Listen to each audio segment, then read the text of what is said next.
Martinsville Speedway has been part of NASCAR's story since the very beginning.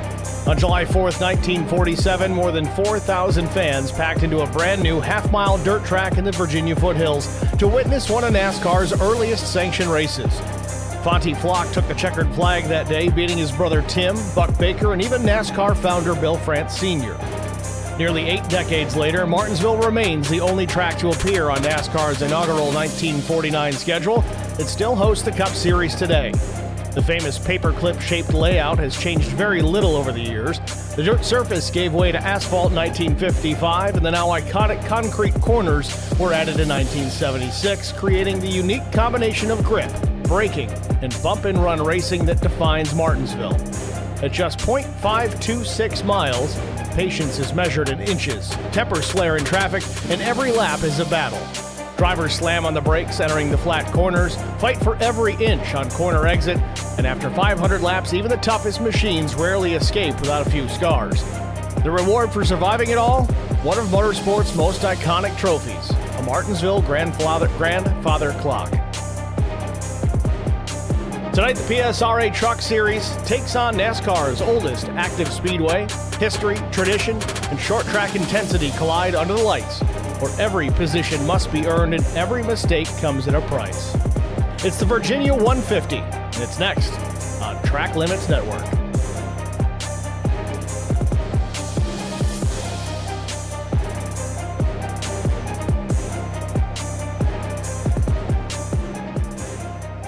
Good afternoon, everybody. Welcome to the virtual Martinsville Speedway. Race 3 of the PSRA Truck Series about to get underway here. Short track racing from Martinsville. Let's take a look at the race details before we get down to practice. 150 laps the distance tonight, 75% fuel on board. 3 tire sets available over the wall, no fast repairs, and 3 attempts at a green-white checkered finish. Weather-wise, we're 84 degrees, 42% humidity, a cloudy sky, and a 3-mile-per-hour breeze. Great day for racing. Track temperature, though, keep an eye on that, 124 degrees Fahrenheit. Going to make for some challenging turns here this afternoon. We'll see if that comes down. We get a little bit of cloud cover. Maybe those lap times come up or come down for that matter. But let's get down trackside and see what the lap times are looking at. I am joined in the broadcast booth by Chris Goins. He went off to get a drink. I wasn't sure if he was back yet. Hey, what's up, Steve? How you doing? We do have Chris. All right. Just about 2 minutes left in this session. Fast time so far is the 58 of Corey Bigley, Jeff Clifton, Drew Blaze, Matt Nicholson, Will Jones, the top 5.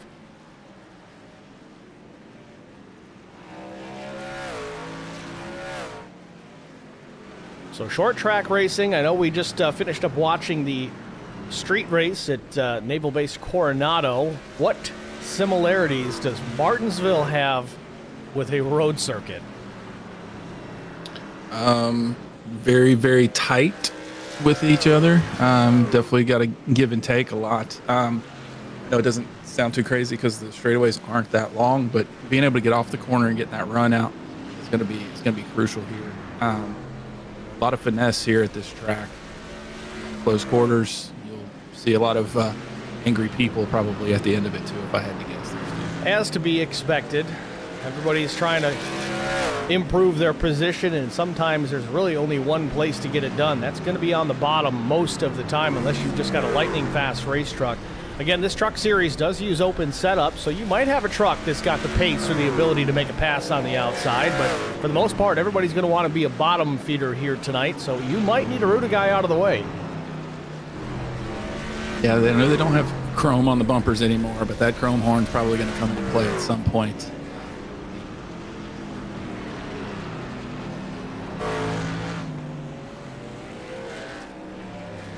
Practice just about wrapped up here at the Speedway. 15 seconds or so. We'll get right into qualifying. Corey Bigley appears to be the one who will end up fastest in this session, 19.689. New driver in the series, a 55 of Jeff Clifton, that is. Second quick. Drew Blaze, to no one's surprise, there in the top 3. He's going to be a contender for the pole, I would imagine.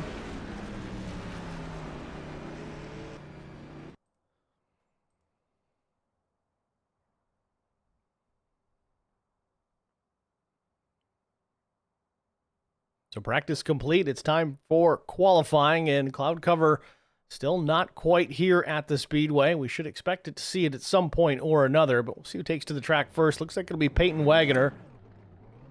He'll roll off and start his attempt. Or will he? Just kidding. Got to get the setup loaded. So we'll go over to Mike Fahey. The Roku TV truck.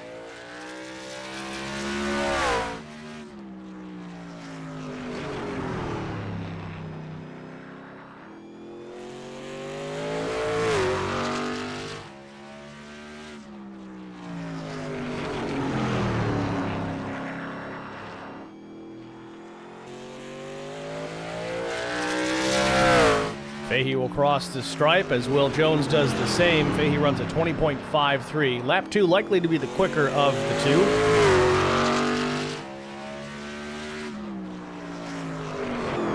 Oh, and Mike loses it up the racetrack in the fence. So let's stand on that 20.530 as Stephen Luttrell on the Speedway. 20.194, second quick so far. You'll notice not in his familiar number 36 tonight. Steve rocking the number 83. That was the same number that his dad ran the last time he drove a stock car.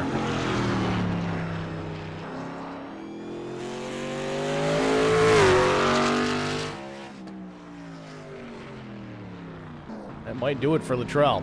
20.037 is going to stand on that time. Will Jones the fastest with a 0.17. Now to Matt Nicholson.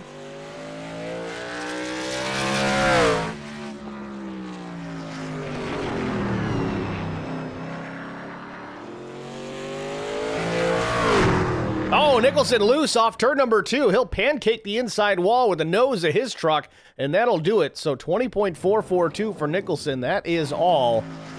Now to Jeff Clifton, again, second quick in the practice session. Another throwback paint scheme. Is this an old Mike Bliss paint scheme? Yeah, I believe so. The old number 2 truck, if I'm not mistaken. I think Sprague had CarQuest for a little while too, didn't he? Yeah, I believe so.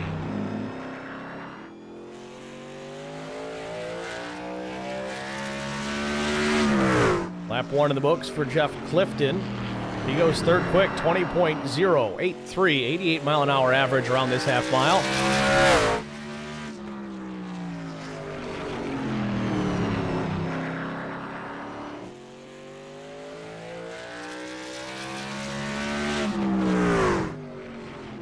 And Clifton goes P1, first driver below 20 seconds, a 19.983 for the 55. Now to Brian Rose. New paint scheme this week for the Track Bar Media Ford F-150.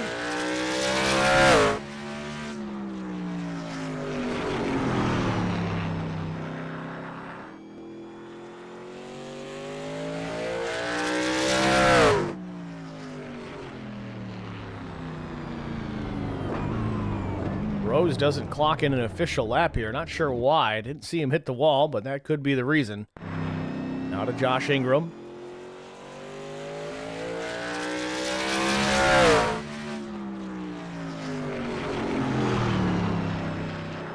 Tom Janikowski in the chat, as always. Thanks for checking in, Tommy.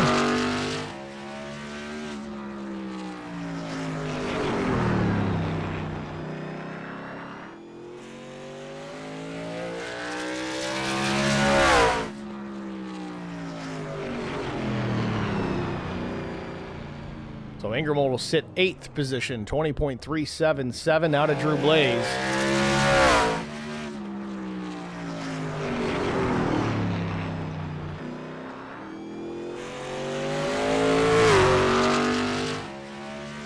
First lap was a 20.19. He's 6th quick. It's a top 5 truck in the practice.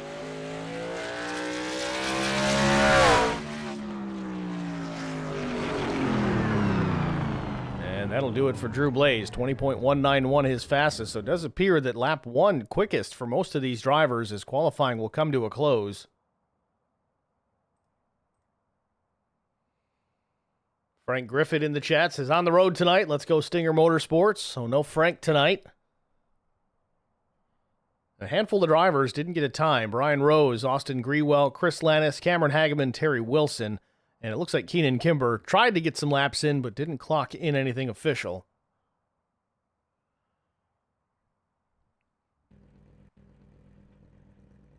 So let's take a look at it. Our starting grid for the Virginia 150 on the pole position with a lap time of 19.983 seconds. It's the 55 of Jeff Clifton. Outside front row from Bradford Aeroworks. Missed it by 34 thousandths. The 46 of Will Jones.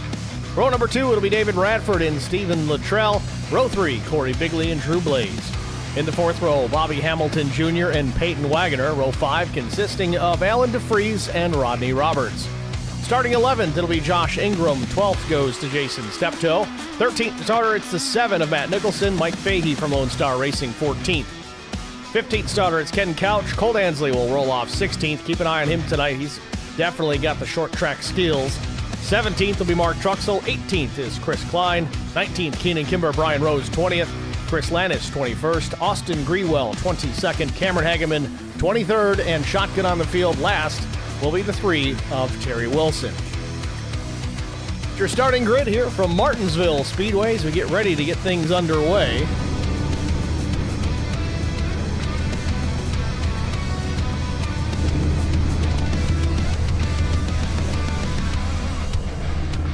Well, Gones, you got a pick tonight? Let's see. You know, I think he's going to turn his luck around here, and I'm going to have to pick that 46. Well, that's just going to make my pick look like I'm copying. I'm going to go with the 55 of Jeff Clifton. I don't know much about this guy, but he's been fast in the practice session, puts it P1 here in qualifying. He'll start this thing up front with that number 46. I think it's going to be a fun fight to watch him and Will Jones duke it out. Absolutely. Track position is going to be super important. Still a couple wait. things to point out. Go ahead, Chris. I was going to say a couple things to point out that we saw kind of in qualifying that you probably will see a little bit of throughout the race. Getting in, like we saw Fahey when he got in and got hard on the brakes, that tail end of the truck kind of swung out.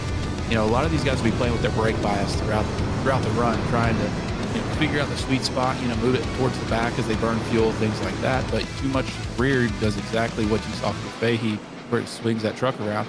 And then you saw the 7 under power just kind of lose it and slide off the corner. And you can have that happen really easily too with as slick as this track can get, especially you mentioned 120 plus on the track temp. This track is just so slick, even with the power of these trucks. So the middle of the corner will feel great for everybody, but getting in and getting out is going to be tough, I think, for all night. One more lap around behind the iRacing pace car. If you missed it, if you were late, here's the race details. 150 laps the distance, 75% load of fuel on board, 3 tire sets over the wall, no fast repairs, 3 attempts at a green-white checkered finish. We talked about that track temp at the start of the show. 5 degrees cooler now at 119, but that's still pretty warm. It's going to be a challenge for these drivers here tonight, as Chris Goins just eloquently described.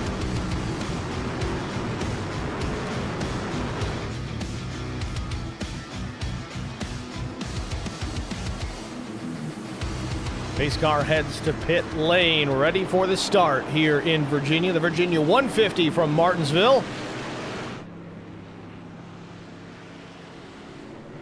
Green flag, green flag.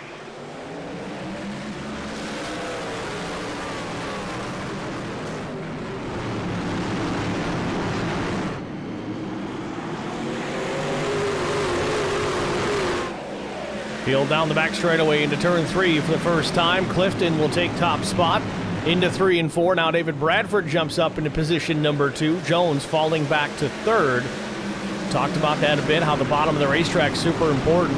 You're almost at a greater disadvantage restarting or starting in that 2nd position, Chris, than you are maybe in 3rd. Because you've got the bottom, you can kind of hang those guys on the outside and kind of start to freight train them around. Will Jones lucky to get tucked in there in 3rd.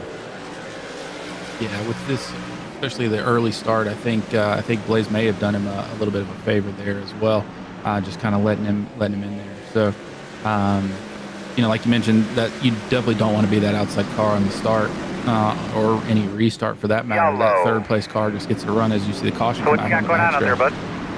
Not sure who is exactly involved here, but it does appear We had a few drivers out of sorts down the back stretch. Colt Ansley may have been one of them. He lost 2 spots from the drop of the green flag. We'll see what happened here with the 86 if we can.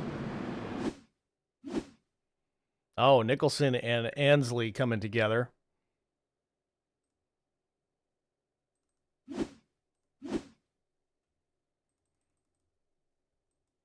So Nicholson up the racetrack. He's going to get into the outside wall. It will bounce off just a bit as Ansley's exiting the corner. Clips the right rear of the 86. That's a pretty good hit there for Colt in the right front. Yeah, I noticed on that last shot before we went to the replay how much right side, right front damage he did have. So hopefully a lot of it is just fender kind of crushed in a little bit. Hopefully there's not too much wheel damage there. He'll be dragging that right front around all night, which is not fun, especially here on this concrete surface in the corner.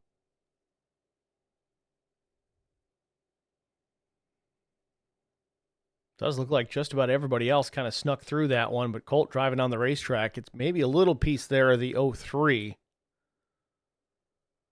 Not sure who the 03, that's Chris Lannis. So caution number 1 here tonight. Again, if you're just joining us, it's myself, Steve Singer, and Chris Goins in the broadcast booth here tonight.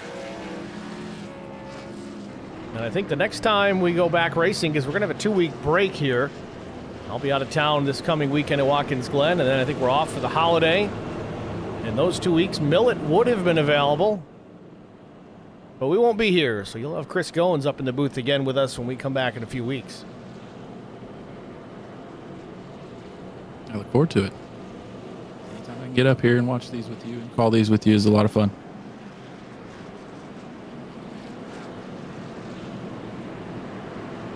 So pace car lights are out. Front row this time will be Clifton and now Bradford. I'm curious to see if Will Jones will be able to take advantage of the 13 here. As we talked about, that second restart position, not the best place to be. Even though you're a position back in third, you kind of take advantage of that guy because he's got to wait for the 55 to fire off.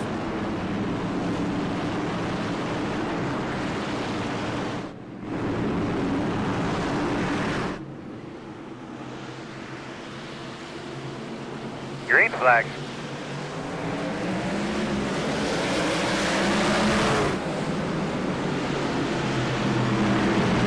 Bradford did a pretty good job timing that one. Stays to the outside of Clifton off turn 2.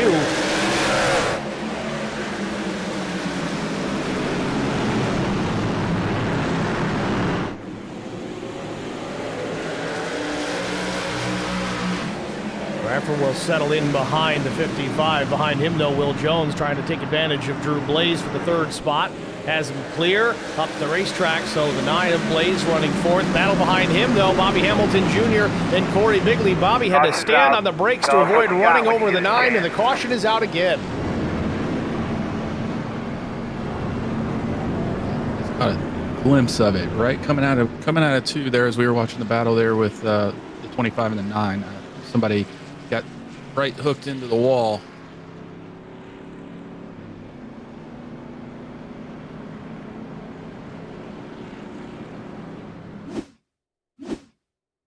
Oh, bigger wreck than we thought here on the backstretch.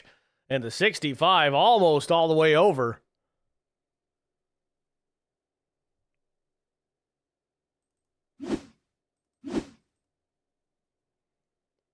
This kind of starts up with Ken Couch.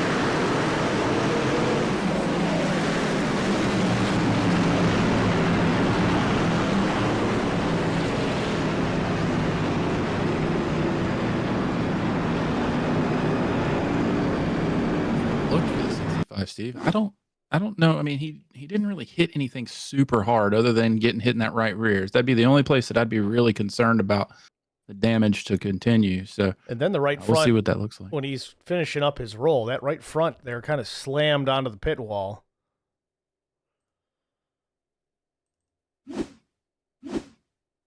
Yeah. Right there. Yeah. So I'm curious to see what kind of damage. Overall, the body panels look pretty good, but you never know what's damaged underneath. They don't call them the tough trucks for nothing, so we'll see what happens there to Keaton Kimber if he can get back out and turn some laps.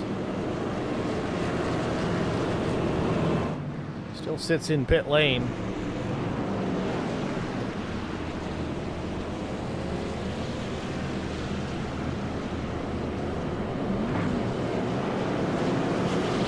Didn't spend a ton of time down there, Chris. You might be okay. A little bit of that damage there on the left front. I did see the truck kind of resetting itself as he was taking damage repair. So you may have a little bit left, but it's not like it's terrible.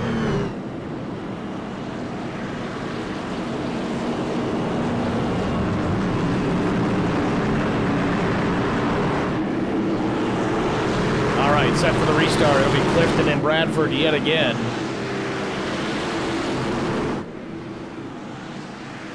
Green flag.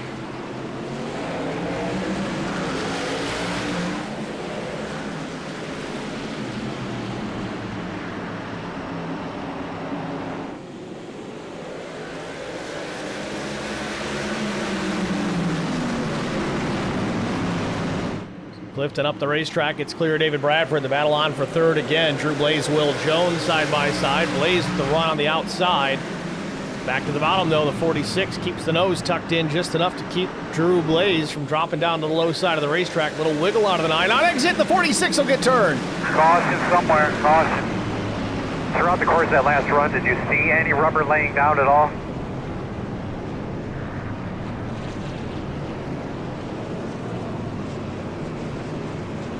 Well, Chris, you talked about Will Jones's luck turning at the start of the broadcast, and it's turning the wrong direction. Yeah. All these guys are going to send me messages asking me not to pick anybody for the rest of the season.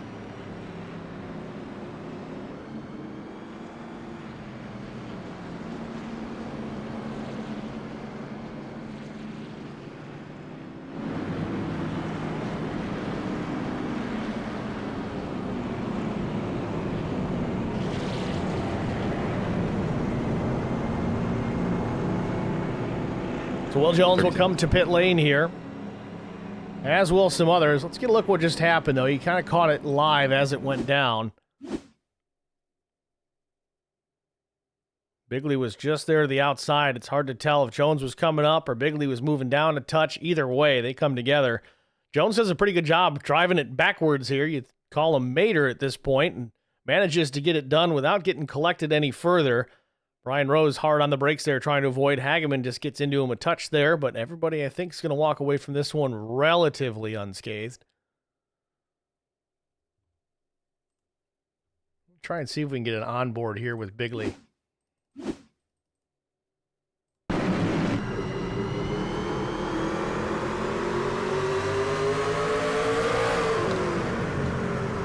Corey was pretty much right against the wall there.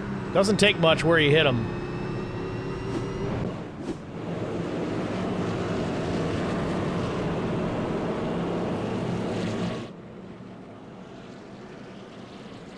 Steve, I think all three of those incidents that we've had so far, all three cautions have been kind of that coming off the corner at, right rear, kind of nose into the wall. So hopefully see these guys kind of maybe give each other a little bit more room on exit. I know it's tight and everything, but, give them a good another 6 inches or so. Then you got plenty of chance to fight down in the next corner. Looks like Jones will keep his lap here as he's going to run around the track here, catch up with the tail end of the field. We're half a lap away from restarting this race. We'll come at lap 19. Pace car heads to pit lane.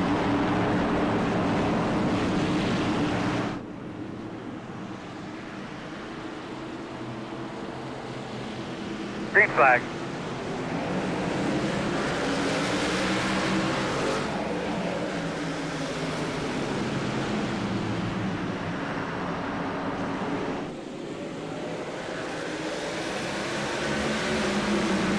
Clifton strong down the backstretch, gets clear of Bradford. Now Drew Blaze will jump to the inside. He'll try to take that spot away, but Bobby Hamilton Jr. up in the mix. He's up 3 positions. So is Drew Blaze. Another notable down the field here in the 10th position, Chris Klein up 8 spots.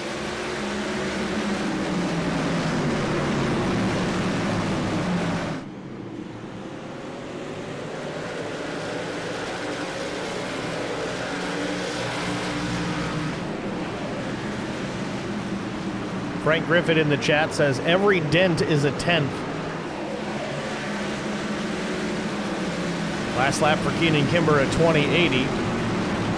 Jeff Clifton a 20.04. We got a car around. Ken Couch. Stay green though.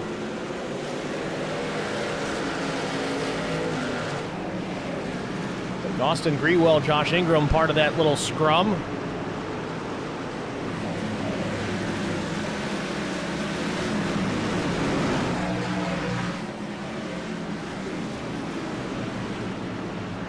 Clifton enjoying about a truck length, maybe a truck and a half back to David Bradford.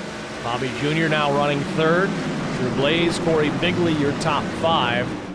These guys finally settling down into a rhythm. Stephen Luttrell down 2 spots in P6. And 28 of Rodney Roberts working his way through. He started 10th.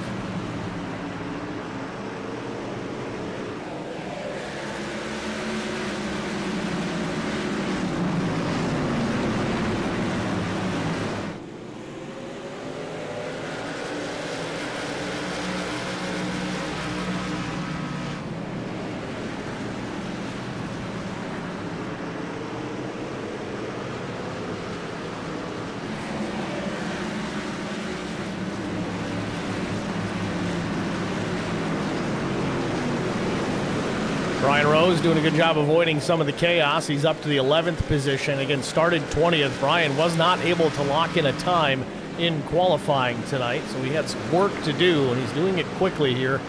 Again, 9 spots gained over the course of 27 laps.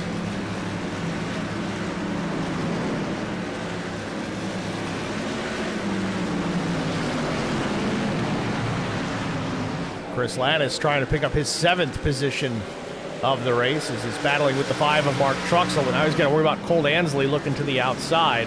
Talked about how difficult it would be to get these passes done on the outside, and you see it right there as Colt Ansley gets a little bit washed out of the groove there, loses a ton of ground, opens the door for Keenan Kimber. Looks like Will Jones is going to work his way through also. And I take that back. I believe Will Jones is 1 lap down, though he is the first car 1 lap down, so should get that lap back if we catch another yellow. You kind of see the byproduct here. Steve, you were talking about Colt trying to take the outside. He got kind of washed out where there's just no grip, all the dirt, marbles and stuff, and it's taken him a few laps to just clean that off. So you see how much time he lost to those guys he was battling just in order to be able to clean those tires off to get the run going again. Yeah, the lap before was almost 22 seconds. This time it recovers to a 20.44, so that's exactly the circumstance Colt was dealing with. No grip.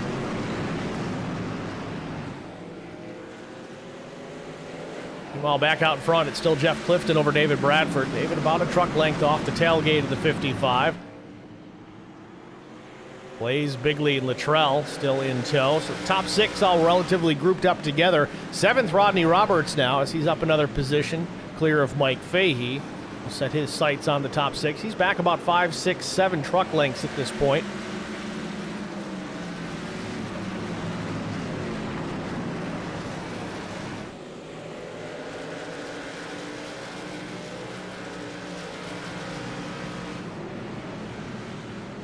This early in the run, Chris, obviously these guys are going to start thinking about fuel stops and trying to work this race one way or another.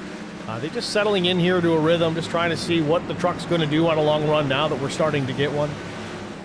Yeah, exactly. I mean, you kind of see those 3 cautions in quick succession. They're kind of gets in the driver's heads. They want to kind of get it settled out. And so driving a little bit more conservatively right now, getting a feel for it, trying to figure out where, like we talked about pre-race, where the brake bias is going to be ideal to get them into the corner and be able to, put the power down coming off. So just kind of figuring that out, seeing how hard they can push without burning up the stuff. I know that it's the hardest position right now is going to be that 55 because he knows he's going to be able to, he's going to have to push hard. As you see, it looks like Bradford's going for the lead on the outside here. See if David can get it done. He got a nose out in front of Clifton for a moment. Jeff utilizing the benefit of that low side of the racetrack. We'll see if David can get this pass done. What's the risk of running up there besides getting too far out of the groove and getting those tires dirty? You're going to wear the tires out a little bit faster, put too much heat in them as you continue to battle, or is that more so the guy on the bottom? Usually it seems like it's more so the guy on the bottom. The outside guy can actually carry a little bit more speed, obviously, because of this whole wider radius for the corner. The biggest thing that you're going to run into up there is getting extra power down, off of that corner. You're not turning as sharp, but you're putting more power down, so you can actually kick it pretty loose coming off that high side, trying to keep it out of the wall. And if you clip that, as we've seen, if you clip that guy in his right rear, then you're going to send him around too and cause both of you guys some problems. So David Bradford now clear of the 55 of Jeff Clifton. Starting to see some lap traffic just ahead. The first one on the list will be the 08 of Ken Couch. Now, for Will Jones's sake, he doesn't want to see that 08 truck get lapped, because then it puts Ken Couch in the lucky dog position. He wants to stay right where he's at, maybe catch a caution prior to Bradford getting to the back of the 08. Jones has a fast truck.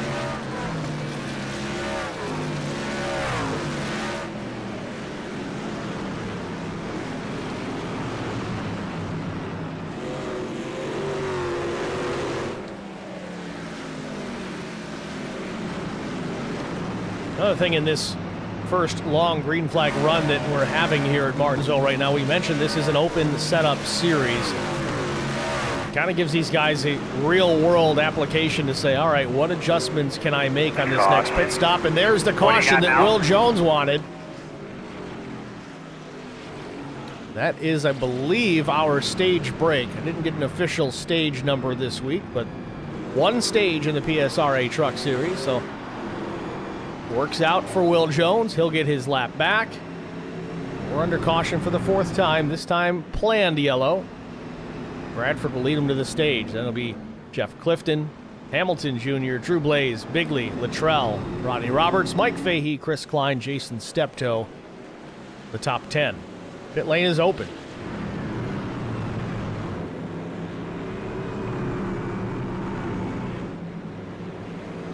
Now, this would be an interesting call, Steve. What you do, tires versus, obviously you're going to take a full tank of fuel. Full tank of fuel on older tires is going to make that truck, it's going to exaggerate any feeling that you had in the truck. So if it was loose before, heavier truck's going to make it even worse. So we'll see how these guys tackle the tire strategy here. I know we're not running very fast at this place, 88 mile an hour average, but that's fast enough for the aero to come into play ever so slightly, at least on corner entry, putting the weight in the back of the truck, as you said, Chris. It's going to loosen things up just because it's heavier, but it's also going to pull that spoiler down a little bit. You don't have quite as much rear downforce when you jump on the brakes setting up for turns 1 and turn 3. That could pose an issue. Drivers may decide they want to roll the brake bias to the front a little bit more to help keep it from being so free, but we'll see how this next restart goes, especially now we all got cold tires. Yeah, absolutely. I'd be interested to see what that 83 did, because he came out, he gained about 4 spots on pit road. So I don't know if he took fuel only, if he took two rights. I don't know what he did, but he gained a lot of spots there on pit road. Only about 9.1 seconds in the box for Steve Luttrell. My guess that's going to be fuel only. It might be 2 tires, because I don't think they burned that much fuel for that first part. So he may have taken 2 rights. Either way, a little bit of a gamble here early for Luttrell. Let's kind of see if that's going to pay off for him, I guess. Early enough in the race, it's not a bad time to try it. Yeah, definitely now's the time to figure out what it does for you, for the end of the race. The one negative that he will have here is that, the next stop, he's going to have to take 4. He's going to have a prolonged stint on those left sides, and where everybody else can maybe see what his 2 tires does and maybe take those 2 themselves.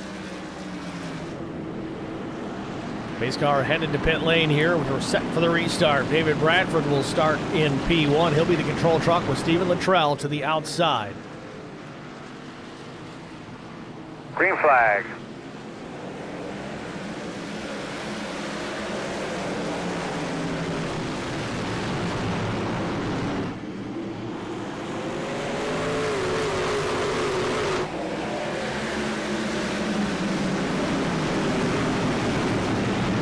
it was Peyton Wagoner, a little crossed up off turn number 2. Straighten the truck back out, though. No harm, no foul. And he's got trouble again there off turn 4.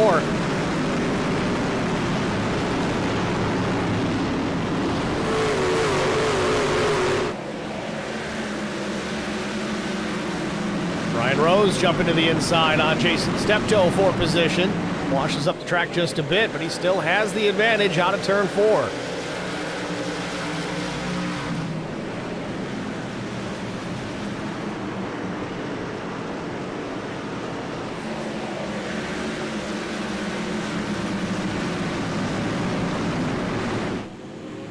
Meanwhile, back out front, David Bradford just ran his fastest lap of the race, a 19:82. That's faster than what he ran in qualifying.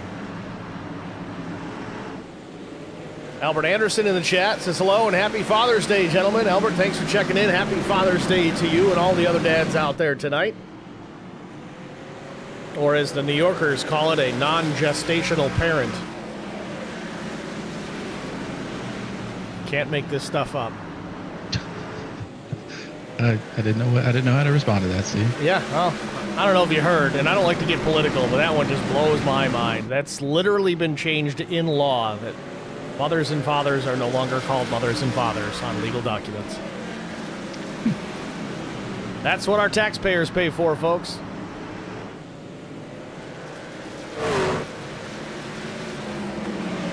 David Bradford now leads over Bobby Hamilton Jr. as Luttrell's fallen off by about a second. Still running in P3. Lap times not terrible, 20.03 for Luttrell on those right sides only. Still actually a tick faster than Bobby Jr. the last time, and Bobby did take 4.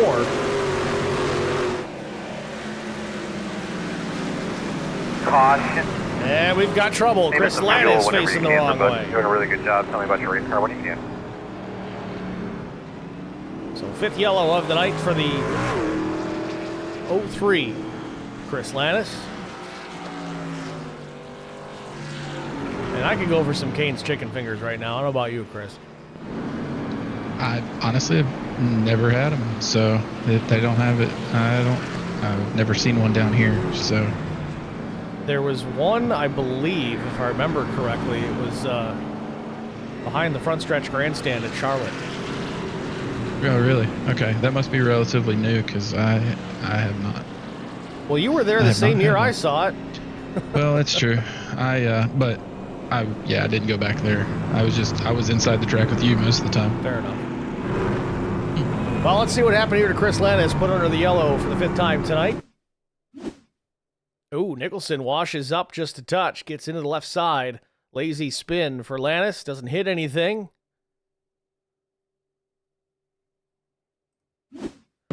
But when you park a car or truck broadside on the racetrack under green flag conditions, that's going to draw caution.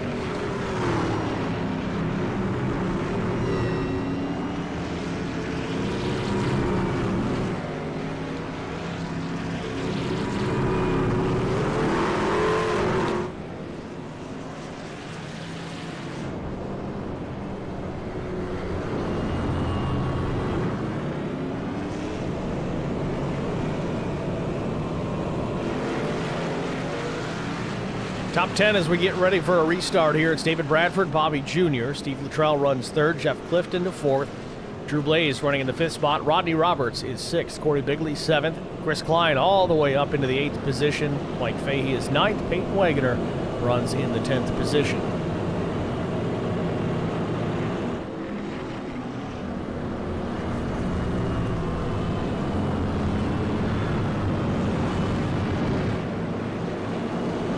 Pace car lights are out, so next time by, we'll be back green flag racing.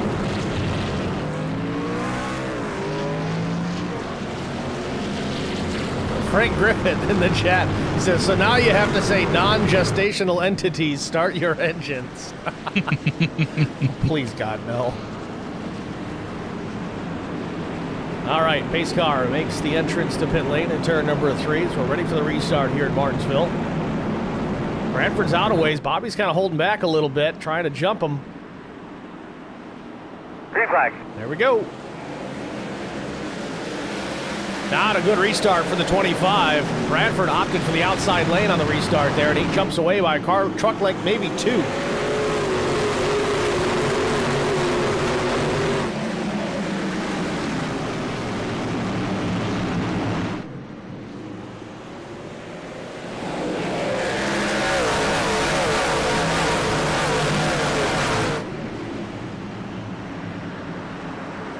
That 13 truck, Chris, is just hooked up right now, especially on short runs. He's got a lot of pace.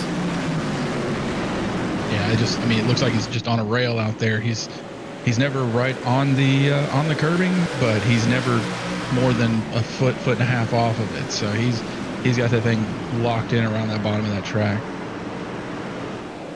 So we watch the 55 of Jeff Clifton here work back through the field. He's now down to the 6th position behind Rodney Roberts. Really the first chance we've seen him in some traffic this afternoon. Out in front, seemed to be pretty quick, but the truck just not cooperating all that well with somebody out in front. Again, we say clean air is king. Yes, even on this little half mile, it does make a difference.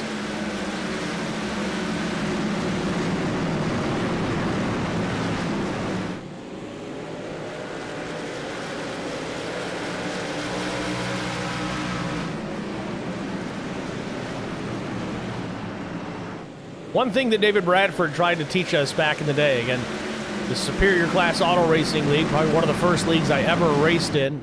So he was a guy that had been doing this a while. He was the fast guy to chase. As we see, he's being chased now. But he would teach us. He said, try to set up your car in such a way that you have to turn the steering wheel as little as possible to make it turn. Don't be sawing on that thing because you're just going to burn your tires off. So let's jump on board with David Bradford and see what he's doing to the wheel inside that truck.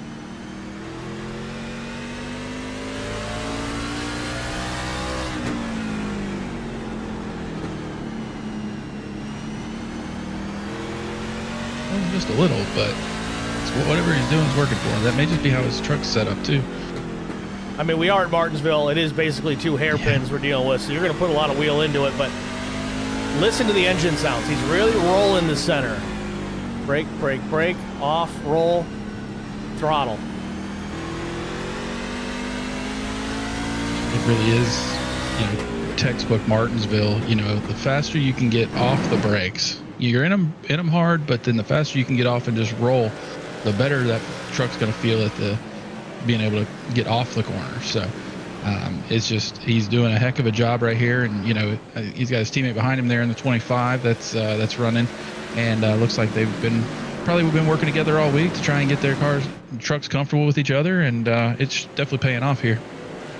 Steve Luttrell feeling the pressure from Drew Blaze now for third. Blaze settles back in behind, but he seems to have a bit faster truck right now. That right side only change for Luttrell starting to present a bit of an issue, at least as far as the pace category is concerned. Oh, a little wiggle up the racetrack. Luttrell will open the door for Drew Blaze. Drew goes by on the bottom.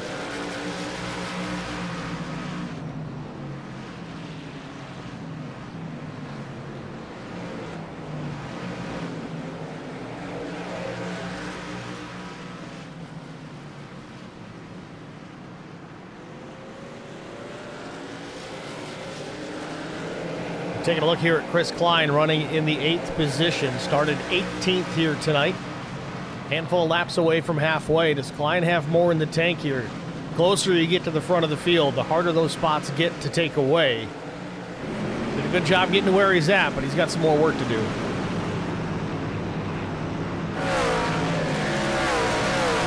he's done a really good job of just being methodical, keeping his truck clean and everything like that, like you mentioned. So he's just, the main thing is you got to be there at the end to be able to try and make up those spots. So you never know. One wrong move with somebody that gets to race in front of him, he gains a couple of spots there and puts him in a good spot to get some clean air, maybe help out the handling of his truck even more.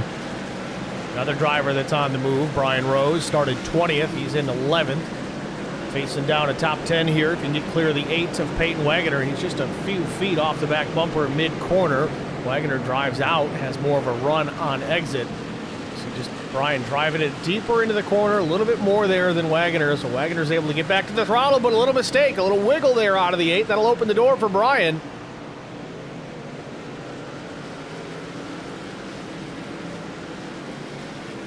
Now Brian trying to get the power down on exit. He can't get the rear end to stick.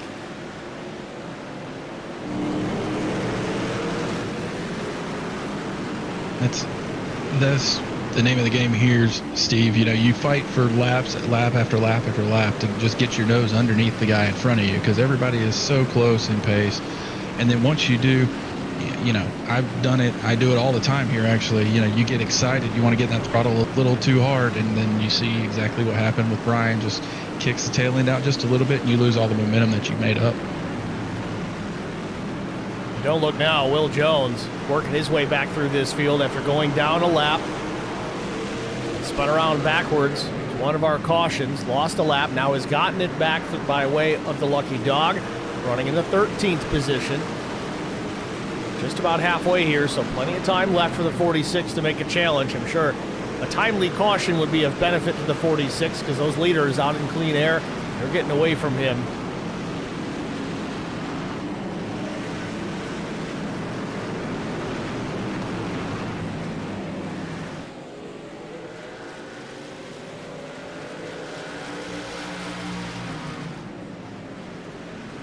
Meanwhile, out front, David Bradford extending his lead now to 3/4 of a second over Bobby Hamilton Jr., Drew Blaze, Corey Bigley, Steve Luttrell. That's your top 5 here at halfway from Martinsville. We'll step out, get a track limit side by side. We'll be back after this.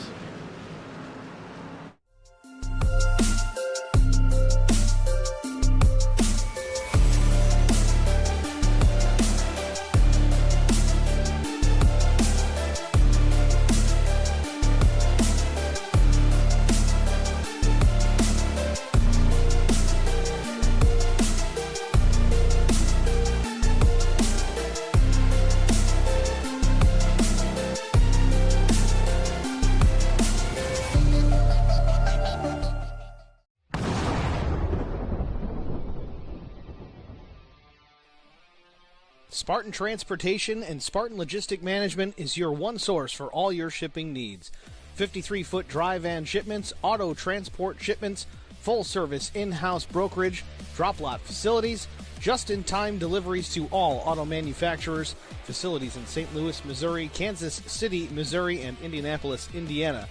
Spartan Logistics, LLC, proud sponsor of the IROC Series, Kyle Steffens UMP Modified and Silver Crown Driver, and Gordy Gundaker, World of Outlaws late model. Visit us at spartan-logistics.net or find us on Facebook.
Need insurance coverage that's built for speed? Frank Yea's office in South Charleston has your back. Whether you're blazing down the highway, protecting the home you've built, or setting up a legacy for your family, we've got the coverage you need. Auto, home, life, fast, simple, and made for you. Scan the QR code on your screen now to explore all our services and start a free quote today. Lock it in, save it for later, or call us at 304-744-7700 to get started.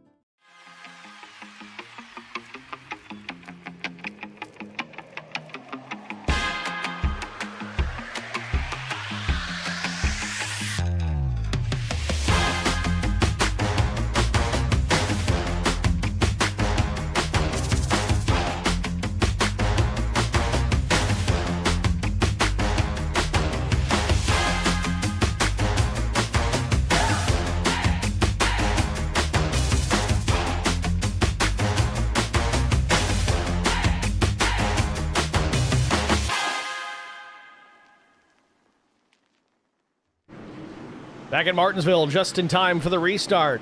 Green flag. Front row will be Kimber and Steptoe. They're on old tires. Steptoe doesn't fire off. Got away with it.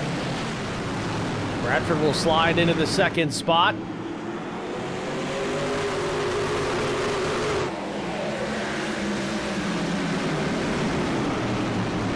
Kimber way up the racetrack. Bradford will take the lead back.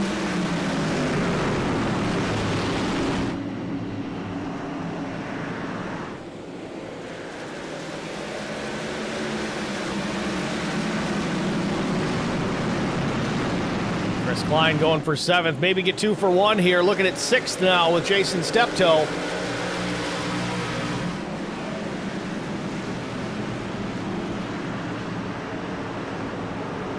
Klein is clear, and Clifton real loose off turn number 2, straightens it back out.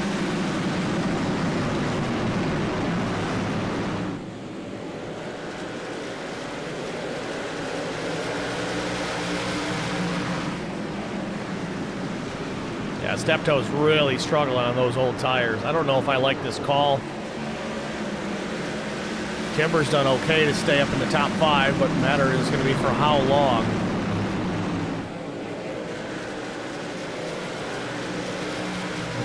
We talked about Chris Klein there before that last caution, and as you see, I don't know if there was maybe a strategy call to where he was able to make up a few spots on pit road, but now he's up in the top 5 here. He's going to make a push here. Klein took 4 tires. And Corey Bigley just ran his fastest lap of the day, fastest lap overall of the race in 1977. Want to make a note here about Jeff Clifton. Looks like he went rights only on his last stop. Trying to get some more track position, but he's battling that truck.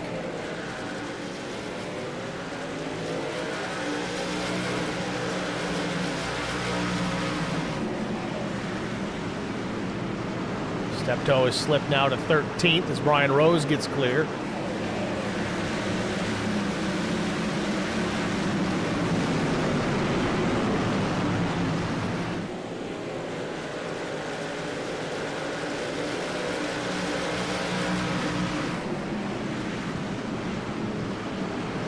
And just a free fall for Jason Steptoe right now. He's going to need a quick caution.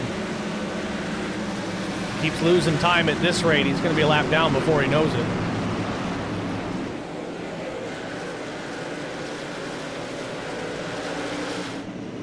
Corey Bigley on the move alongside Drew Blaze for the 3rd position. Blaze battles back on the outside.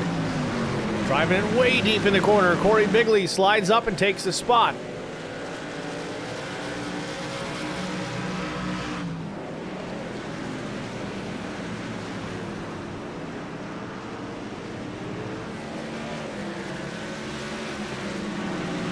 Clifton real loose on exit again. Caution, And Keenan Kimber in trouble. Save. That was your car.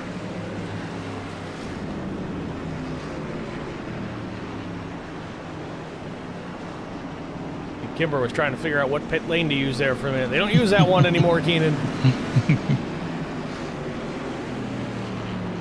So our 7th yellow of the night for the Bojangles Ram.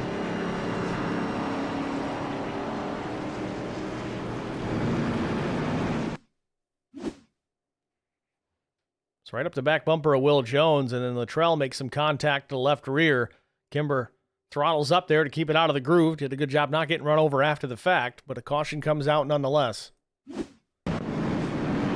as we expected, Jason Steptoe on pit lane.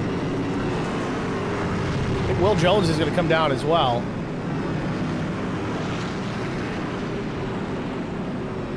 The last stop for Jones was only 3.8 seconds, so that was maybe just a little bit of damage. Certainly no tires for the 46, so he's going to come back out with fresh tires compared to everybody else in front of him. It's not a huge amount of time since the last stop. We're at lap 92. Most of the guys came down at lap 77, but it does not take a whole lot of laps to take the pace out of those tires. So Will Jones will have a distinct advantage, as well as being one of the faster cars here this afternoon.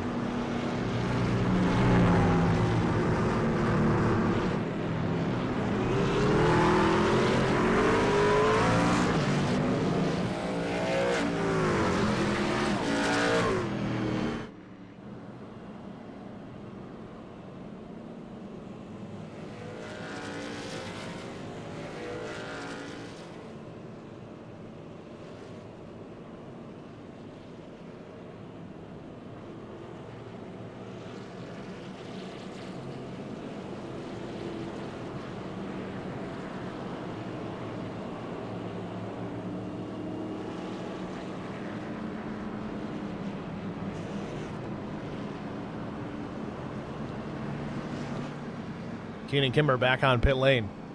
He's just trying to get the body a little bit straighter on that number 65. I think he already took his tires.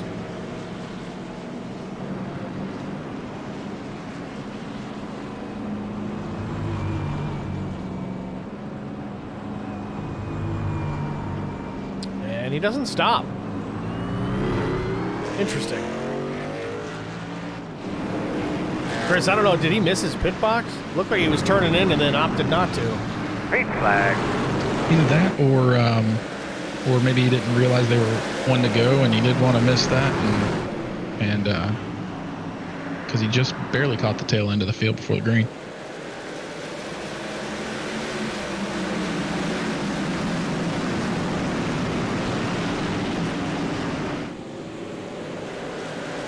Ryan Rose on the move again. Looking for 9th from Steve Luttrell. Still running behind Peyton Wagoner. That's been kind of the theme of the evening.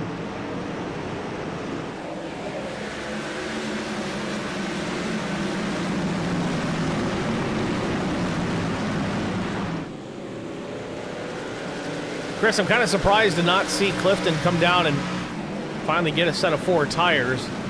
That right side's only call was not helping his cause whatsoever. Now he's fired to the outside of Chris Klein, who's been fast most of the evening. Klein looking for the 5th position here. Yeah, I think at that point you just try to figure out the lesser of the two evils. Is the tire call not working as well as you thought it was worse than losing all that track position and being put back in the in the teens for track position? So you still have 20 trucks still on the lead lap here at Martinsville. 2/3 distance about to be complete. Lap 100 on the board is Klein still battling with Clifton there, so maybe Clifton's found something. Man, that truck steps out in the middle of the corner every single lap, but he's still able to hang to the outside of the 51. Oh, there it goes. Oh, there it goes. Caution. You called it, Steve. Okay, quickly tell me what you think you had there. So now that you've lost the track position, I think it's a no-brainer. Come in and put those tires on. Yeah, and fix that left rear quarter, so make sure that spoiler's straight, because the last thing you want to do is try to get into the corner super hot and that spoiler be crooked, and it's a handful.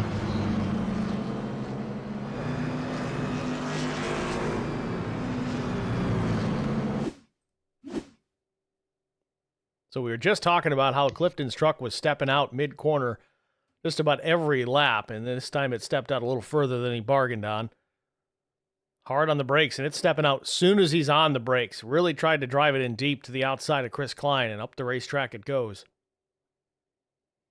Yep, and that's kind of what we saw Fahey do in qualifying there. You try to get the most speed you can. He's trying to send it a little deeper into the corner there, trying to stay beside Klein, and just either too much rear brake. Have the wheel cocked a little bit as you do it. It'll bring that tail end around, and that's exactly what happens every time.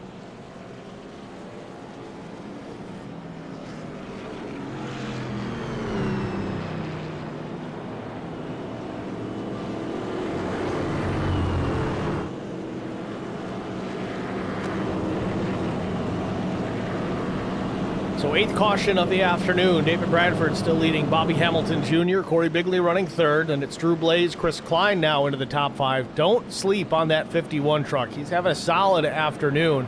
Not a great qualifying effort. Started deep back in the 18th spot. Did not waste a lot of time to knife his way up into the top 5. It's going to be a tall order to knock off Blaze, Bigley, Hamilton, and Bradford, but I think he's got a little something for him.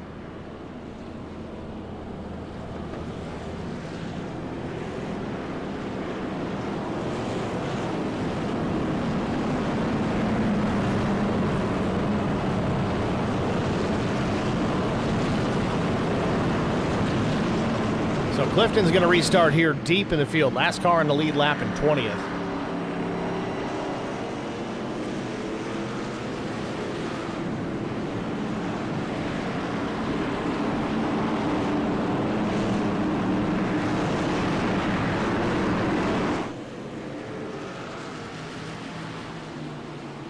Green flag.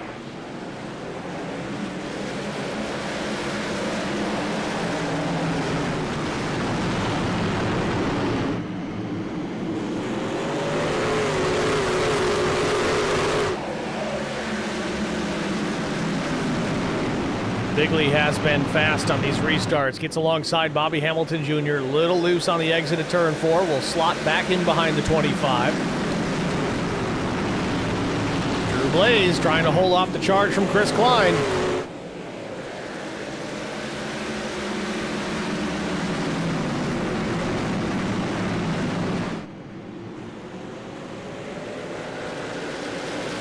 Oh, Klein caught the wall a little bit there on the exit. Broke his momentum. I don't think it broke anything else, thankfully. Behind them, Rodney Roberts, no. Peyton Wagoner and Brian Rose banging doors on the exit. These two just cannot get away from each other. Rose up the racetrack in the loose stuff. 3 wide off turn 4. Alan DeFries thought about making it 4 wide, and now there's contact, and Mike Fahey will go around. Caution. How you doing in there, kid? Brian Rose got it. Mark Truxell. Keenan Kimber stops. Ken Couch in the 08.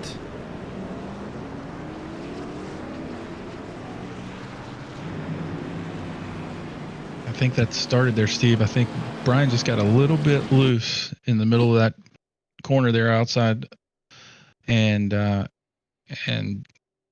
everybody else had the momentum, and they tried to take it, and 4 wide just does not usually work here getting into the corner. You got slow Brian Rose on the top because he got in the wall and out of the groove. Then Fahey's coming up, not realizing that Luttrell's got Brian to his outside, and DeFries is going to try and take advantage and go to the bottom. Got into Mike there just a little bit. Checks up, gives him some space, and Luttrell gets clear. But now Fahey coming back down the racetrack. Got into the 71.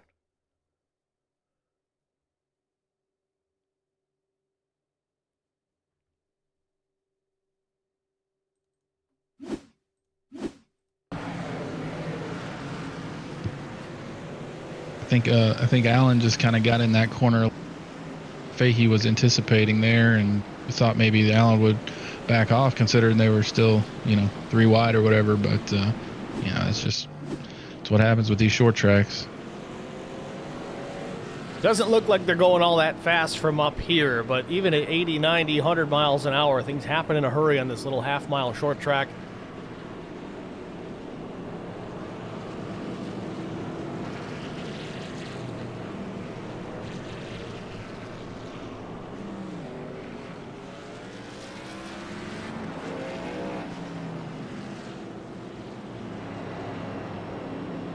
David Bradford continues to lead. He's led 71 of 110 laps here this afternoon.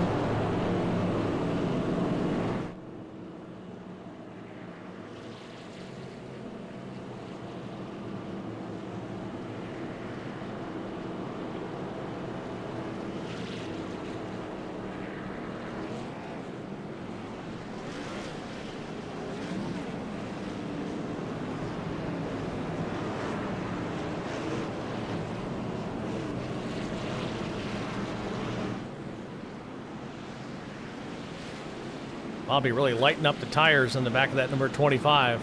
Trying to get some heat into them, get them cleaned off. Pace car is in. 9-3 start of the afternoon. David Bradford, Bobby Jr. on the front row, and it's Corey Bigley, Drew Blaze, and Chris Klein, your top 5. Green flag.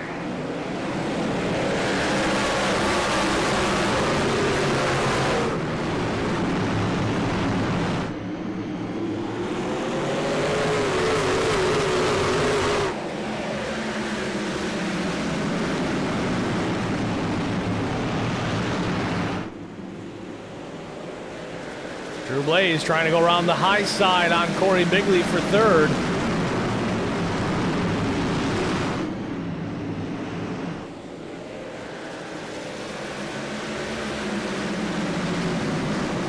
And Cole Ansley's in the wall. Chris Lannis and Ansley coming together on the back straightaway.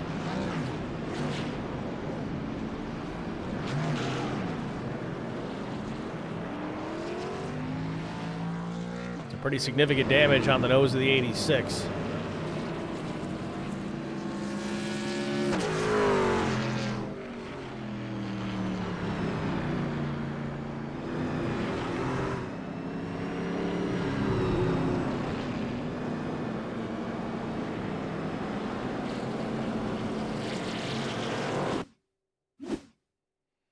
This is coming off turn number 2. Ansley up the racetrack. Almost looks a little bit of netcode is what started it, but would they have made contact? Who knows? But nevertheless, both drivers involved in this headed down into turn number 3, and late, Truxell gets hooked by Fahey a little bit. No harm, no foul there, other than some lost track position for the 5. He doesn't hit much else.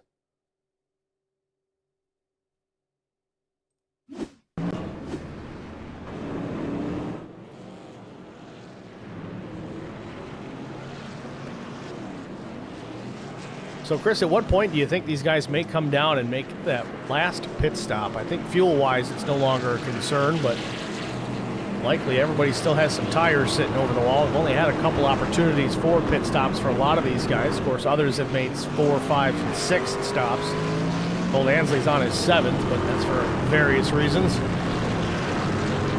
Yeah, you know, honestly, I it's hard to say because with the amount of cautions that we've had so far, they're not really putting a lot of strain on these tires. So, you know, if you're at the front, especially the leader in Bradford's, you're kind of like, you're damned if you do, damned if you don't, right? So you come in and you're the only one that, yeah, you've got a fast truck, but then you're more back in traffic. So, and then if you don't come in and everybody behind you does, then you're just a sitting duck on old tires. So, it wouldn't surprise me, you know, if we run another 10 laps or so, I think you probably see the field come down under the caution if I had to guess. But if it goes green out the rest of the way, I don't think anybody's coming. Well, they're doubled up for the restart here. We'll give it another shot. It'll be lap 118 of 150.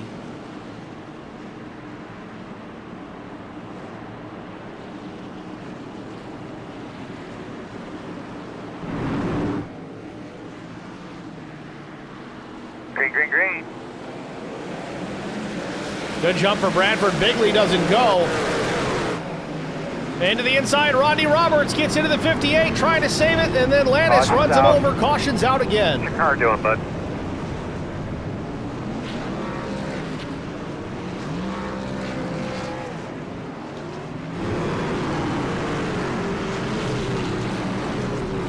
Albert Anderson in the chat says, yep, people are starting to run out of patience. Typical Martinsville.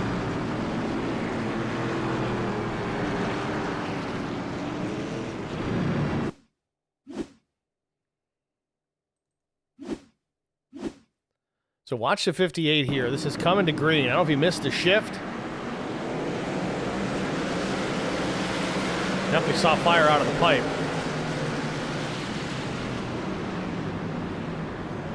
And I know Roberts got to his inside there, but I really can't even blame him because 58 just wasn't going. He had an opening to use. Yeah, I was going to say the same. You know, the 3 wide is not usually something you want to do there, but at that point in time, I mean, with the run that the 28 had on him, I don't fault him for trying to take it right there, especially with the 58 being as slow as he was on the restart. Let's try to go on board and listen to see if maybe he missed a shift.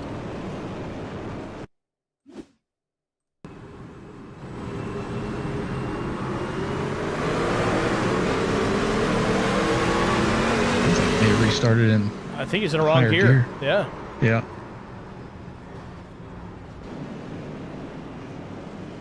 Yeah, he may have been riding around in 3rd gear, or I don't think it was 4th gear, but it could have been, I guess. But I think he just started in a higher gear than he had been than the rest of the field was.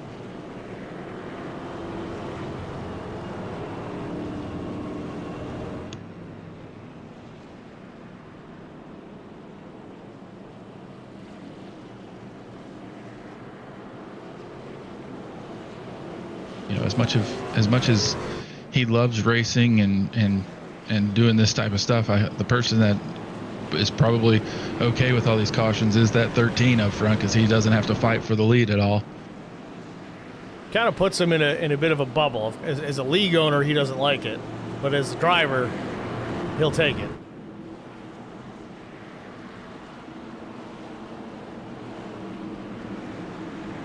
I'll try it again here. 11th restart of the afternoon. It'll be Bradford and Bobby Hamilton Jr. on the front row. Drew Blaze now 3rd. Rodney Roberts picks up the 4th spot. And it's Wagner and Luttrell in row 3. Green flag. Another good restart for David.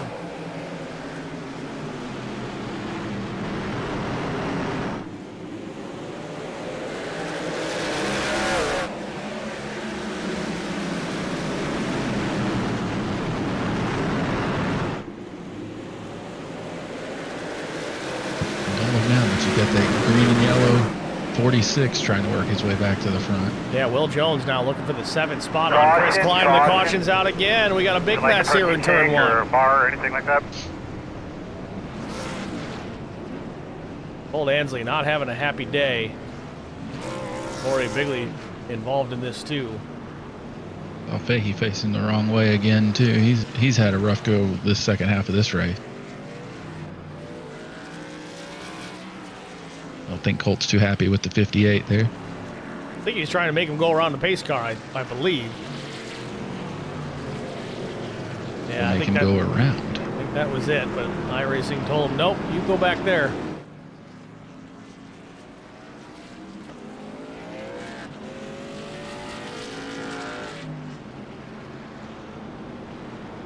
Well, let's take a look. See, Kimber up the racetrack. I don't think that's going to play a factor here.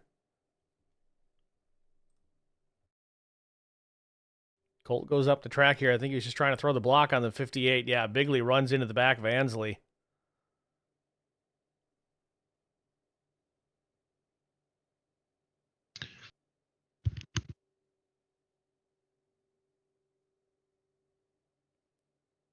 Yeah, I think that would explain why Colt wasn't too happy with Bigley there. I concur.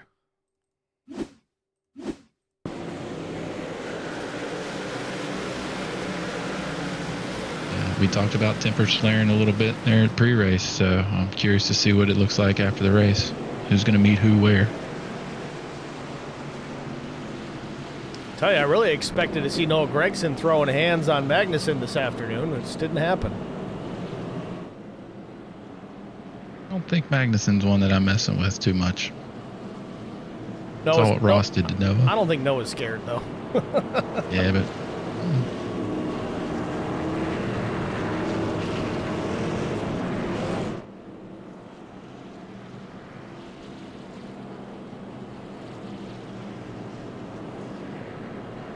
So cautions breeding cautions here in the last third of this race here, the Virginia 150. David Bradford certainly led the most laps here tonight, trying to lock this one down. But what does this do to you as a driver, Chris? You get all these cautions here late. You got a good truck. You're out in front. You're leading. Obviously, you're where you want to be. But what does it do to your mindset to get this race wrapped up? Me personally, I forget everything I've known for the first 130 laps of the race. I don't, you get into a rhythm under green. And these back-to-back cautions, you just get so used to just riding around that you really have to kind of, really relearn, because your truck's completely different now. You're on older tires, your fuel's burning off. It's nothing like it has been at the early part of the race. So you just want to maintain and be a little bit cautious here, which is counterintuitive to what you want to do with 20 to go. But you've really got to just kind of get settled back in. And it takes a lot whenever you get those back-to-back cautions like that. Rodney Roberts put a challenge on Bobby Hamilton Jr. for a moment, but Bobby keeps the 28 in the rearview mirror. 20 laps to go. Bradford down the back straightaway. 0.3 the second, the advantage back to the 25. Bobby drives it in deep there. I was going to say this earlier, Chris, but you got to wonder, is Bobby kind of just saving a little bit for the end here? We haven't seen the very typical aggressive Bobby Hamilton Jr. in the rearview mirror of David Bradford, but now we're getting in crunch time here, 19 to go. When is it time to go if you're Bobby? Well, I think it's time to go now, because you don't know what the cautions are there, for these next 20 laps. With Bobby, we saw him get to the front there, and then we saw these series of cautions. So we haven't really seen him have the chance to really get up here and race Bradford. So I think he's trying to figure out what he can do to maybe push Bradford a little bit, and then kind of take advantage of maybe a miscue or something like that. But the time to go is now for Bobby, because, like I said, you have no idea what the next 17 laps are going to look like.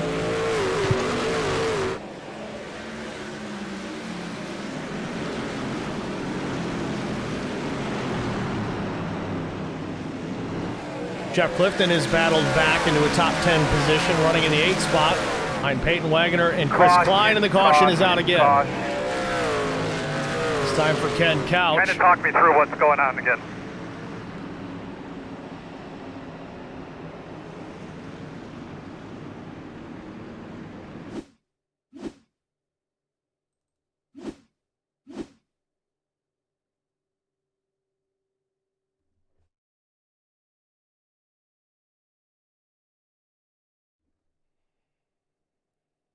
Well, Colt just couldn't keep it on the bottom. Comes up and taps the left rear. Ken Couch.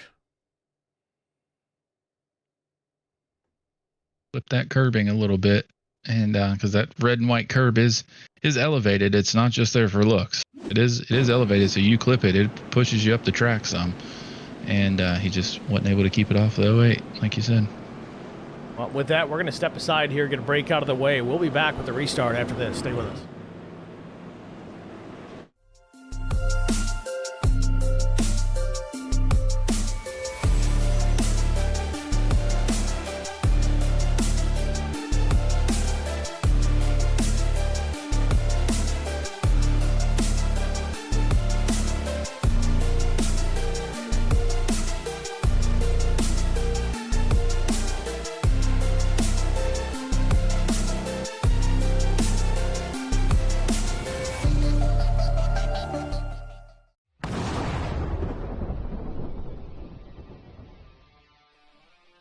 Spartan Transportation and Spartan Logistic Management is your one source for all your shipping needs.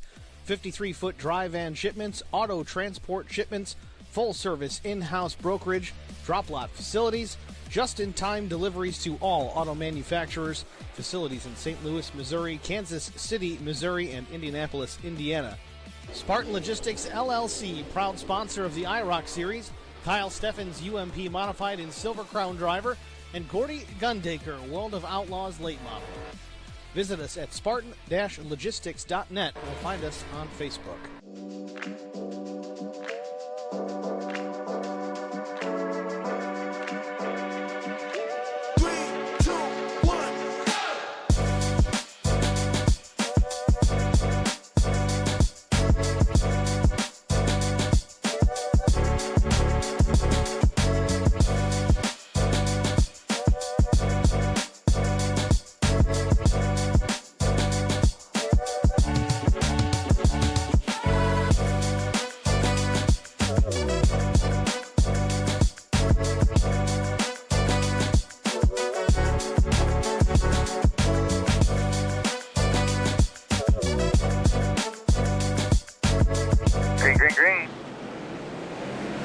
Green flag back in the air. 11 laps to go for David Bradford, and Keenan Kimmer's in a wall again. We stay green. Kimmer gets clear and back on the racetrack with heavy left front damage on the 65.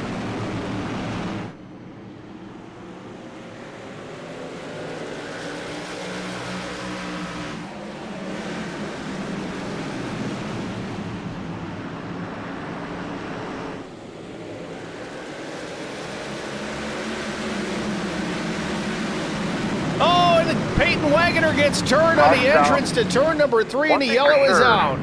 Everybody on the racetrack will be pissed off at somebody else on the racetrack before this race is over with. Chad Canal says it best.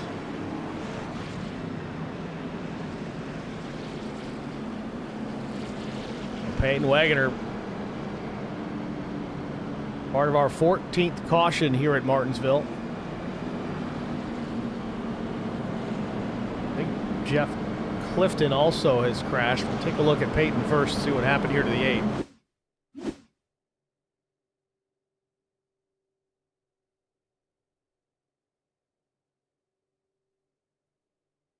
So same incident. Clifton gets into the back of Wagoner on the entrance to, I believe, turn number 3.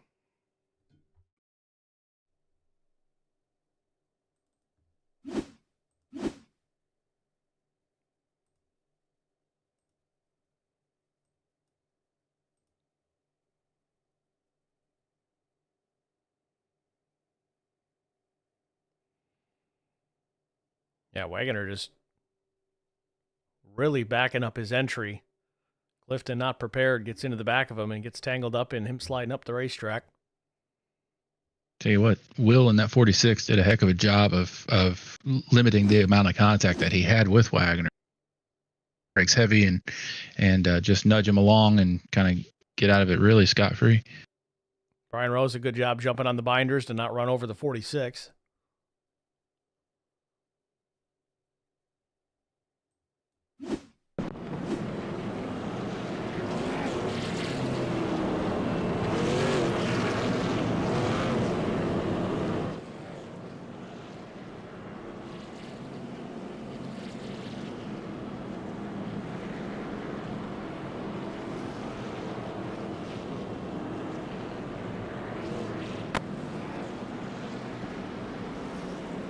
So lights are out on the pace car. We'll try it again here. 14 cautions so far tonight at Martinsville. And Chris, I don't know. I don't think we're done.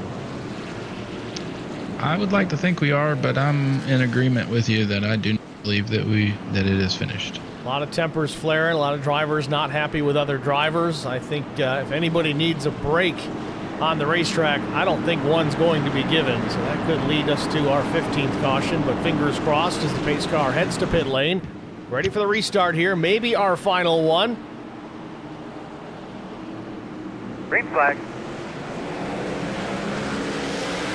5 laps to go for David Bradford, and the 03's around. I think we're under caution here. Well, it didn't take long to prove us right, Steve. Nope.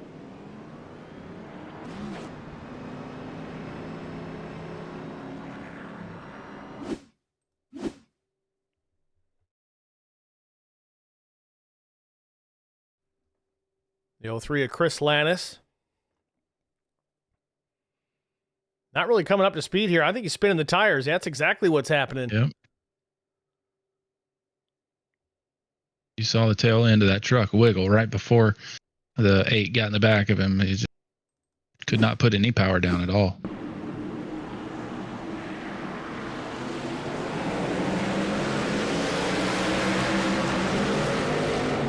And as soon as he lifted, once those tires started to break loose, he got run over. I think it was by the 8 of Wagoner.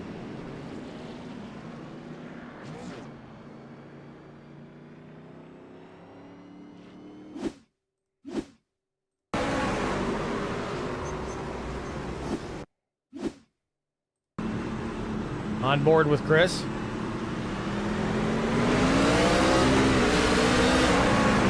Yeah, it's right on the gear change.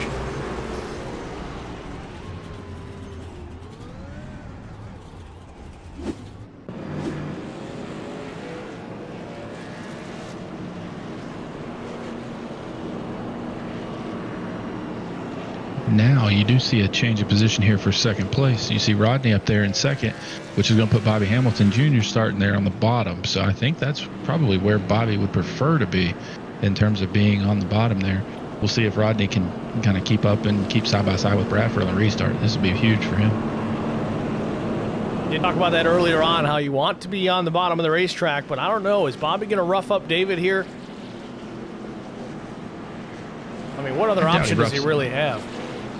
I don't know. I doubt he roughs him up. I think he's gonna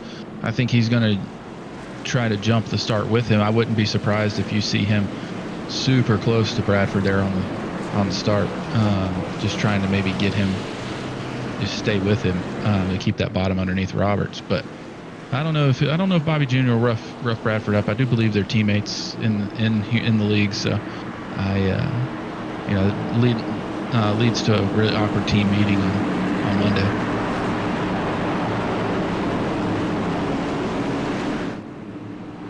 Bradford leads him off turn number 4, ready for the restart here at Martinsville. Green flag. There we go. Green flag. First attempt at a green-white checkered finish. David's got to get back to the white. Rodney Roberts going around the outside will take second. Bradford off turn number 4. There it is. Final lap from Martinsville.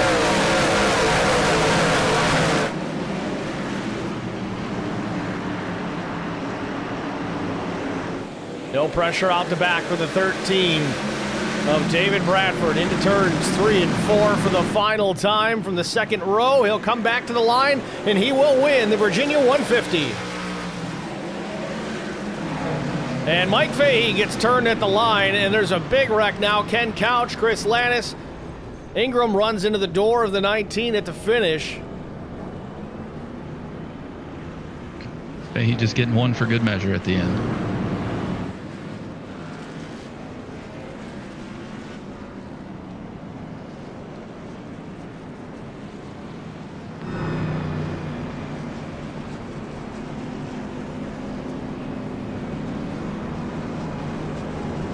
David Bradford with his second win of the season.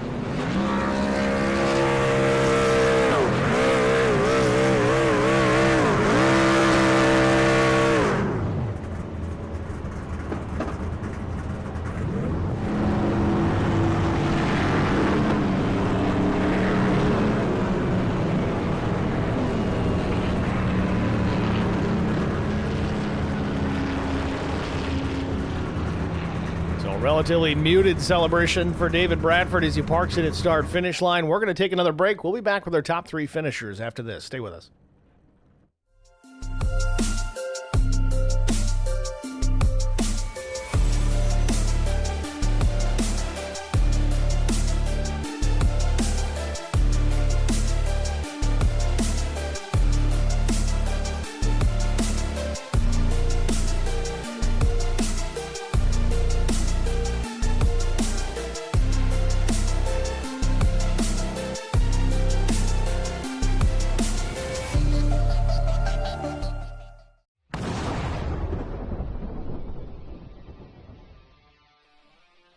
Spartan Transportation and Spartan Logistic Management is your one source for all your shipping needs. 53-foot dry van shipments, auto transport shipments, full-service in-house brokerage, drop-lot facilities, just-in-time deliveries to all auto manufacturers, facilities in St. Louis, Missouri, Kansas City, Missouri, and Indianapolis, Indiana. Spartan Logistics, LLC, proud sponsor of the IROC Series, Kyle Steffens UMP Modified and Silver Crown Driver, and Gordy Gundaker, World of Outlaws late model. Visit us at spartan-logistics.net or find us on Facebook.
Need insurance coverage that's built for speed?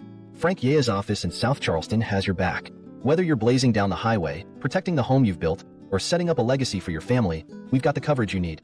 Auto, home, life, fast, simple, and made for you. Scan the QR code on your screen now to explore all our services and start a free quote today. Lock it in, save it for later, or call us at 304-744-7700 to get started.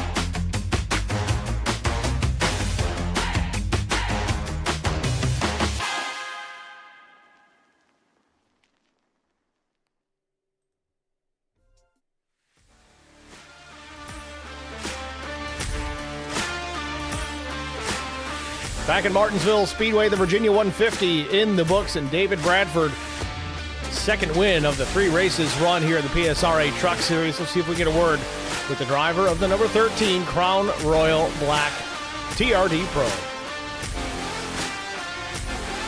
David, it's Steve and Chris in the booth. You got us? Yes, sir. David, congratulations, man. Strong truck for sure.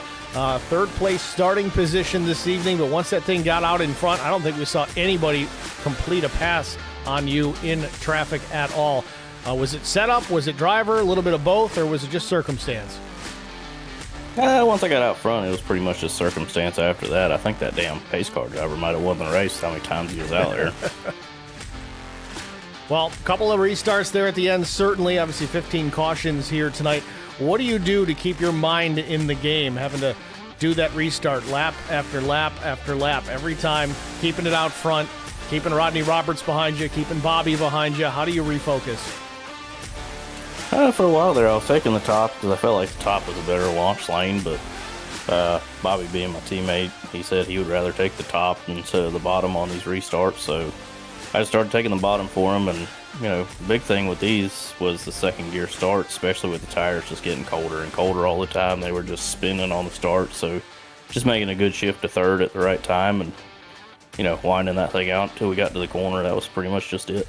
Certainly an impressive run here tonight, your second win of the season. Taking a bit of a break here for the next couple of weeks. I'm traveling, then the holiday, but 3 weeks, July 12th, we go to Michigan Speedway. Certainly a much different racetrack, completely different action, but how do you switch gears headed to the Irish Hills?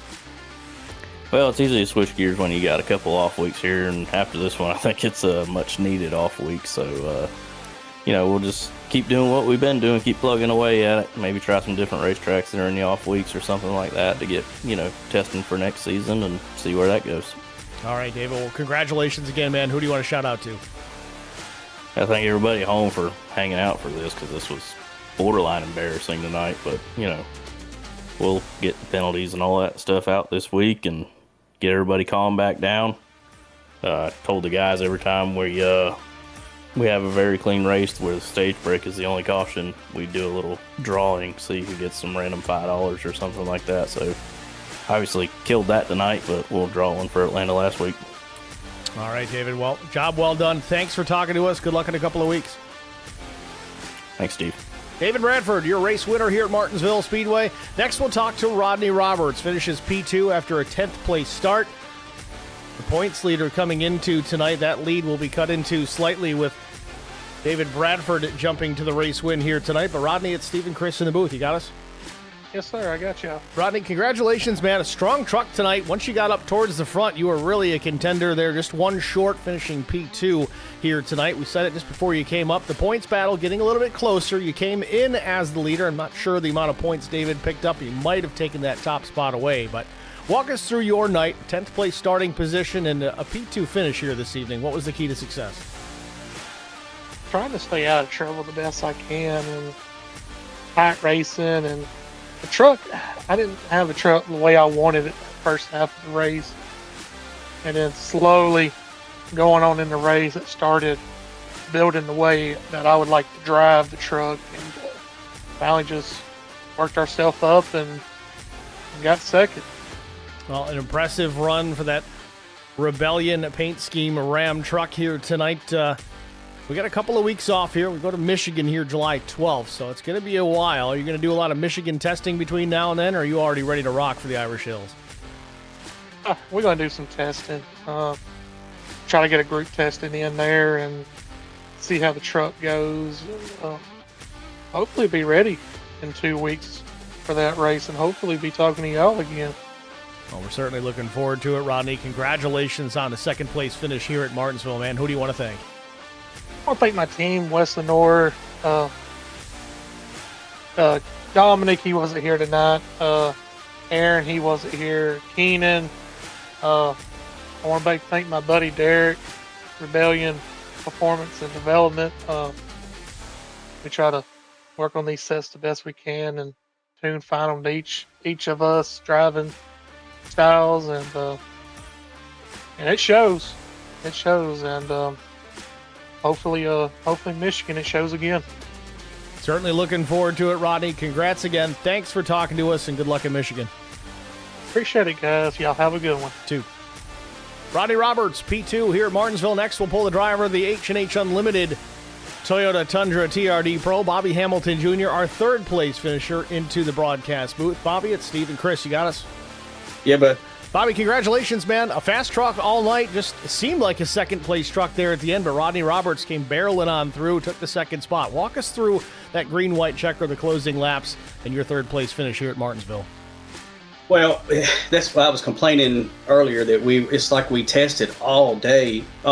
We tested in the middle of the day, like the room was supposed to be set up. And then when the clouds started coming in, I was getting tighter and tighter and tighter, and the rotation was gone.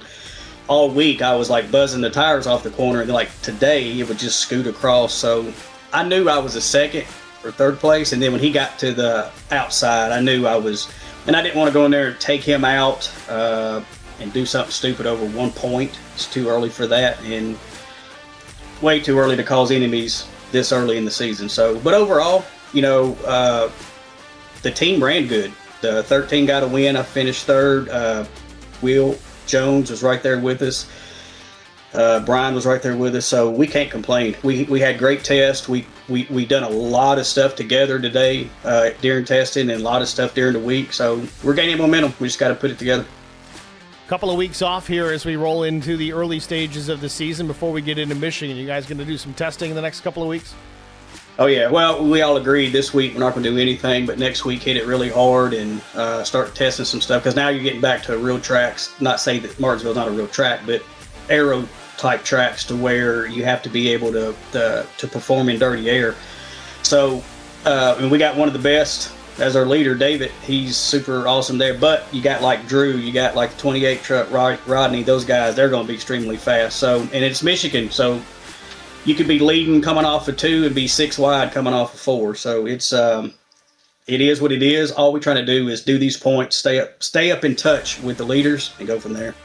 Well, we're certainly looking forward to it, Bobby. Congratulations again on the third place finish here tonight, man. Who do you want to thank? You and your group. I mean, I watch this stuff when we get off just to see if there's anything to perform. And you're one of the best ones I see. I still today don't know why NASCAR hadn't hired you.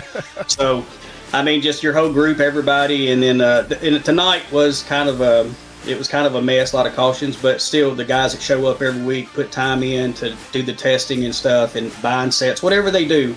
They put the time in to do it, and appreciate those guys, and mainly just you, and then everybody at home watching and everything, and all the employees at H&H Unlimited. They're at the bar tonight eating pizza, watching. So, hope they had a good time.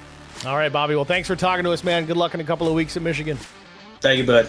Bobby Hamilton Jr., your third place finisher here at Martinsville Speedway. That'll do it for the interview portion of tonight's broadcast. So let's get into our race results. Of course, we talked to David Bradford, Rodney Roberts, and Bobby Hamilton Jr. Drew Blaze comes home in the 4th spot. Stephen Luttrell will be 5th. Will Jones 6th. Chris Klein deep in the field to P7. Not too shabby of a run out of 51. Brian Rose, kind of the same story. Didn't get a lap in qualifying. He takes home a top 10 and 8th. Alan DeFries was 9th. Jason Steptoe finishes in the 10th spot. Mike Fahey 11th. Austin Grewell finishes 12th. 13th went to Peyton Wagoner. Colt Ansley was 14th. 15th place, that was Ken Couch. 16th, Keenan Kimber. Chris Lannis comes home in the 17th spot. 18th, Josh Ingram. Cameron Hageman, 19th. 20th finisher, Matt Nicholson. Jeff Clifton was 21st. Corey Bigley, 22nd, and 23rd was Mark Truxell. Last but not least, the 3 of Terry Wilson. I don't know that he's made a start yet this season, but he keeps popping up in the session. He'll be credited with last place points here at Martinsville. That'll do it for us here in Martinsville, Virginia. Thank you guys all for tuning in here tonight. Chris Goins, thanks for being my partner up in the booth, and we'll see you guys in a few weeks. July the 12th here at Track Limits Network from Michigan Speedway, Race 4 of the PSRA Truck Series. Thanks for watching, everybody. Have a good night.